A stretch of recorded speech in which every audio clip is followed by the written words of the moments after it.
The call to the member for Reid. Thanks, Mr Speaker. This Saturday, countries in East and Southeast Asia celebrate the Mid-Autumn Festival. It's one of their most important festivals of the year, a day to celebrate the moon when it's at its fullest and the harvest is most bountiful, a day to eat mooncakes and rice cakes and reunite with family and friends. It's also a festival that is being celebrated in my electorate of Reid, in the multicultural heart of Sydney. Last weekend, I had the great honour of leading the Dragon Dance as part of the Mid-Autumn festivities in Rhodes. It's the first time in Sydney we've had so many people take part in a Dragon Dance. More than 100 people joining in, and this was despite the torrential rain. After the challenges of the last few years of bushfires, floods and the pandemic, there has never been a more important time for us to come together. And the festivities of Saturday were only possible because of the Rhodes Multicultural Community Association, an organisation run entirely by volunteers. Now in its 8th year, the Rhodes Multicultural Community Association started as a group of residents in Rhodes who regularly met to socialise, exercise and dance together. It's now grown to an organisation that supports the local community through English classes, information sessions, bike riding classes, art exhibits and migrant settlement programs. And during the height of the COVID pandemic, they supported the local community by helping families who were quarantining and providing practical assistance to small businesses. Their work was so critical they were awarded the Resilience Award from the Canada Bay Council. And part of their work was to organise a Mid-Autumn Festival, to give the community an opportunity to celebrate with each other and to share this with the wider electorate. And it's an example that is replicated in so many communities in Reid.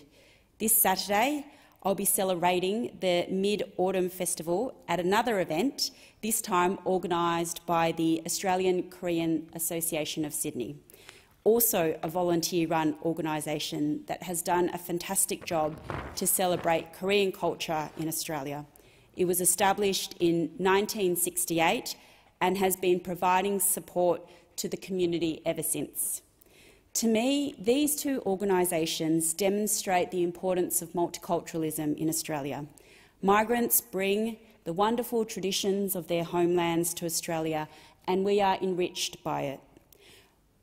And that is the story of successive waves of migration to this country, people who have left their homelands to come to Australia for a better life and to contribute to making our society stronger.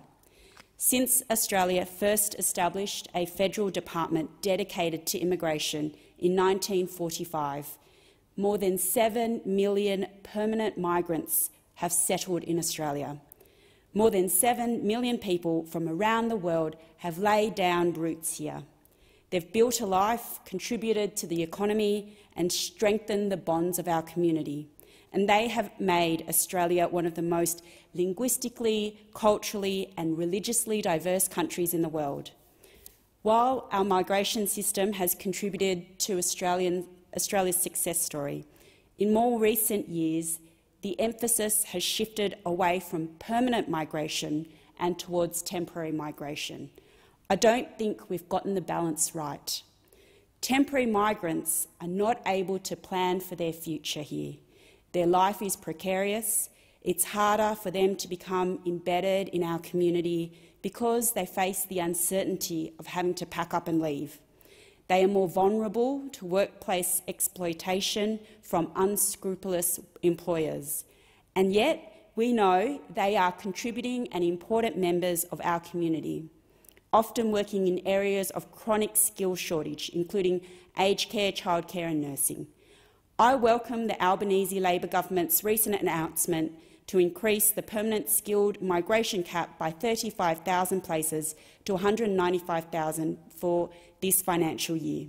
It's a great step for migrants, for workers and for businesses struggling in the current skills shortage. It also means we give skilled migrants the opportunity to contribute to our community, just like members of the Australian Korean Association and the Rhodes Multicultural Community Association.